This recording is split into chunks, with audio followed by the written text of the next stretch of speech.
wave 2, wave 3, dan sekarang kemungkinan terjadi wave 4 dan 5, oke? Masih bisa turun kurang lebih 36%.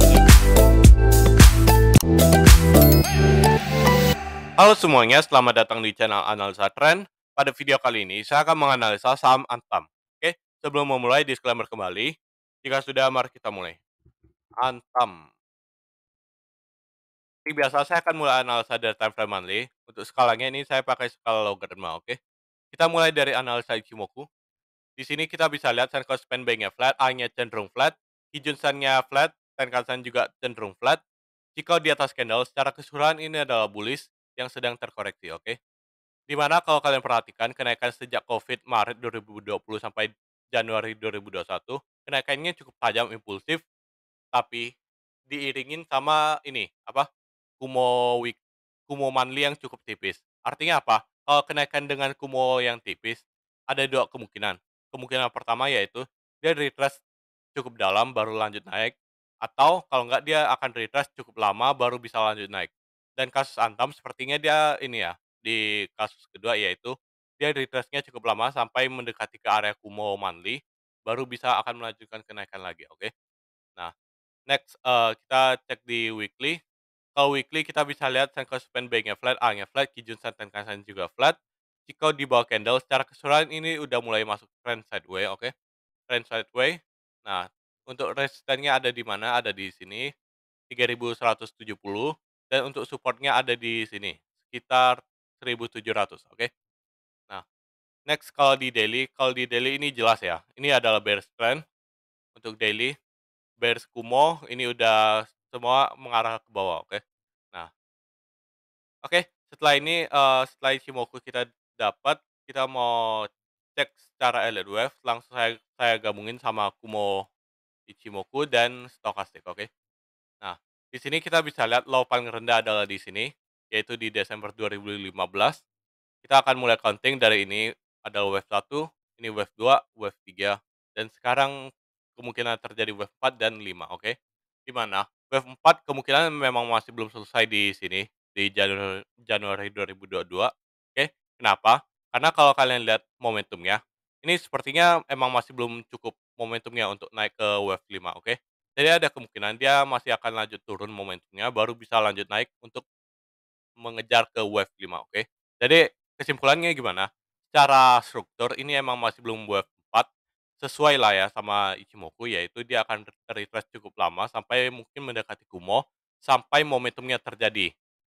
Nah, setelah itu terjadi baru mungkin wave 4 selesai, oke? Nah, next, kita zoom di weekly. Kalau weekly kita lihat di sini, oke? Yang kemarin, ini mungkin kita akan lihat ini A, B, C, terus ini langsung 1, 2, 3, 4, 5 dan seterusnya, oke. Nah, cuma kalau yang saya lihat kemungkinan ya, mengingat Ichimoku dia masih sideways mungkin sampai di awal tahun 2023, oke. Berarti ada kemungkinan ini sebenarnya A, B, C ini baru W, dan ini Y, X, dan sekarang adalah wave Y, oke. Di mana, kalau dia WXY kan berarti ini satu momentum. Lihat di weekly ini satu momentum turun, terus naik X, dan sekarang Y, baru bisa naik wave 5. Artinya apa? Artinya kalau dia Y kan complex correction ya, dia bukan zigzag, jadi Y ada kemungkinan bisa berhenti di atas W, atau bisa juga berhenti di bawah W, oke. Nah, oke.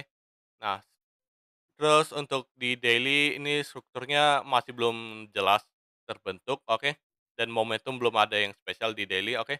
Nah, setelah ini sebelum kita cari target penurunannya, kita, analisa dulu secara fundamental, oke. Pertama ekuitas sama EPS untuk tahunannya, oke. Nah, saya balik ke weekly. Nah, di sini kita zoom out ya.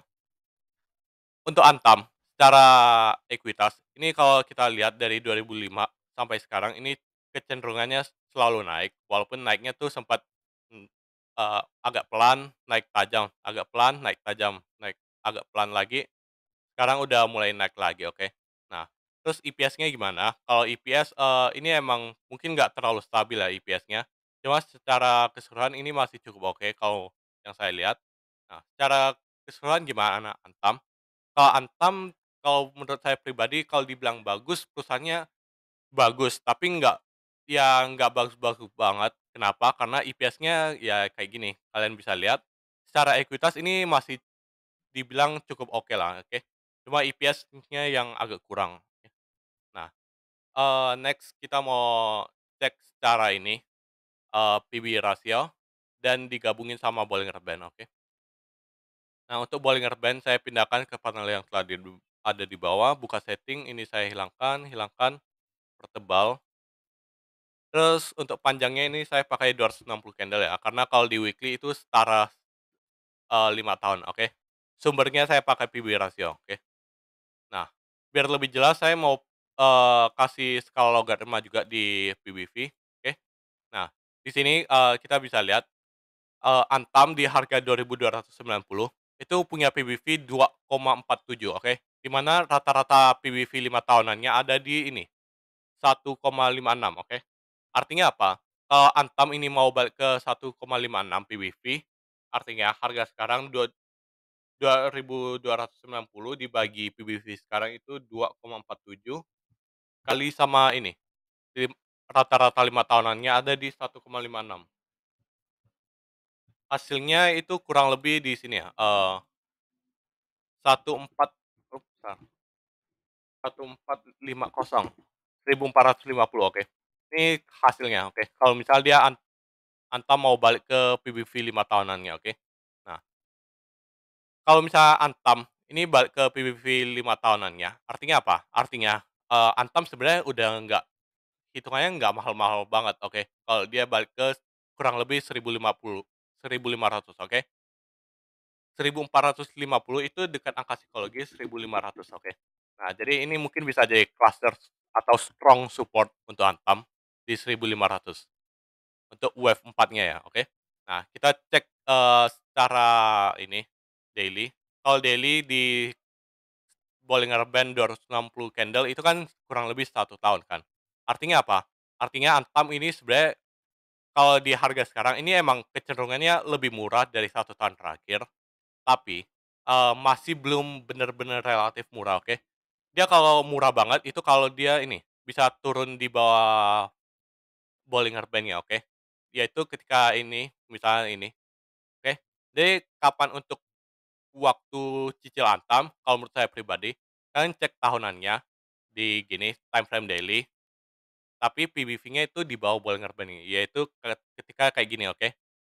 Kenapa, kalau menurut saya cicilnya pas kayak gini, karena minimal kalau kalian cicil di sini, artinya kalian nggak akan cicil di area pucuk, oke, pucuk atas, oke. Cenderung lebih pucuk bawah kalau kalian cicil di sini. Tapi bukan berarti kalau misalnya kalian cicil di sini, dia nggak bisa lanjut turun ya. Jawabannya bisa, oke. Cuma itu, paling nggak kalian nggak akan cicil di area pucuk yang cukup tinggi, oke.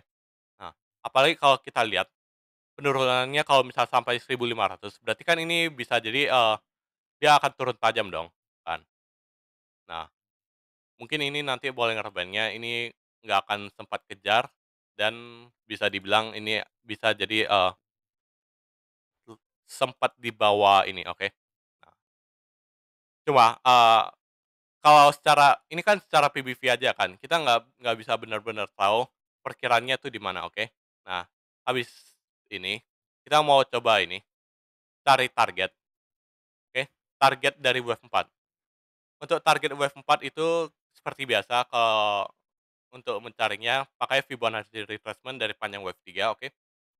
Nah, dari sini kita bisa lihat, oh, wave 4 itu biasanya kan ada di 23,6% sampai 38%, oke.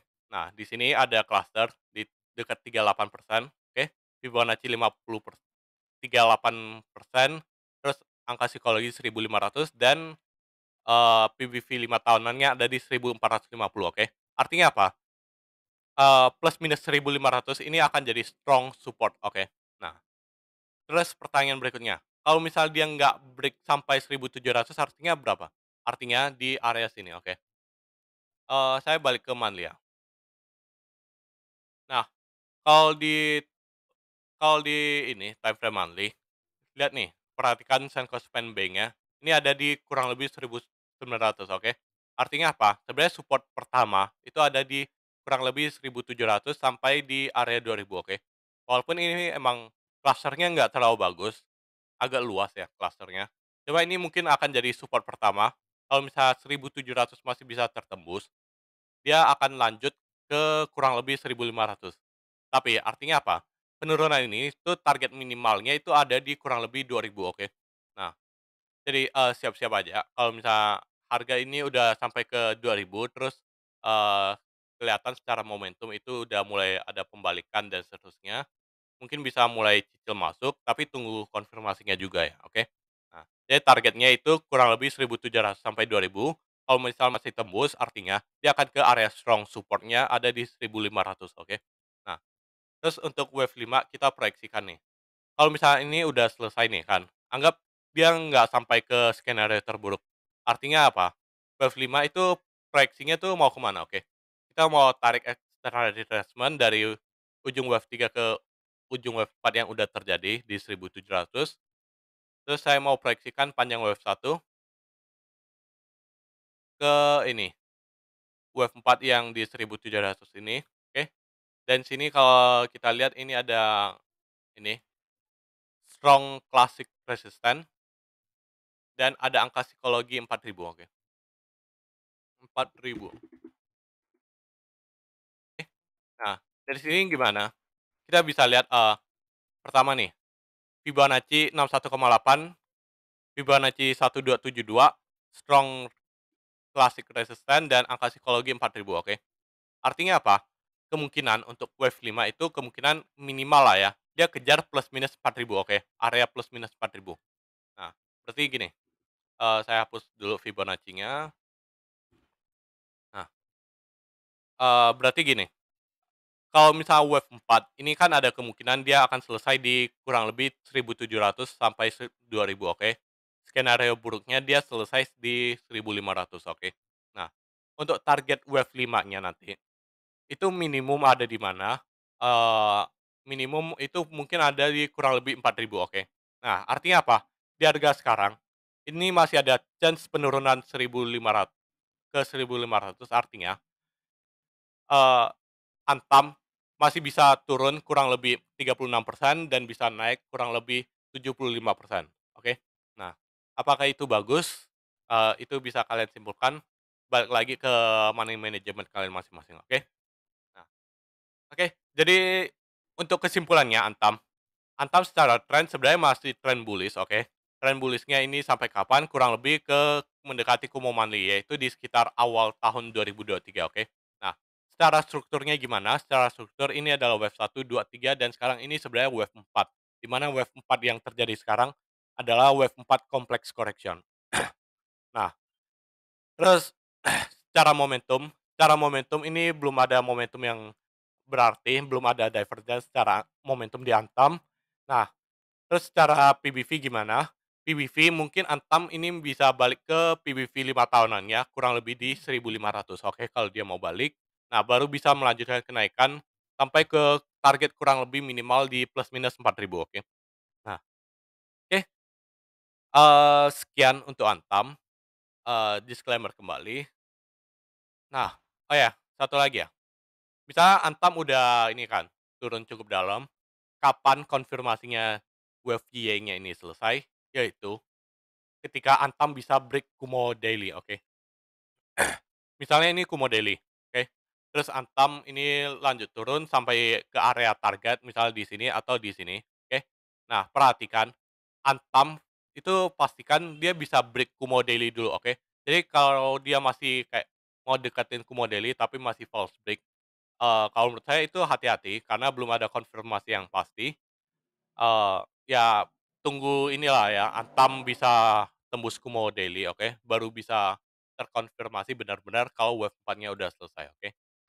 Nah, oke, sekian analisa Antam, semoga bisa membantu. Disclaimer kembali, jika ada kesalahan silakan dikoreksi. Sekian dan terima kasih.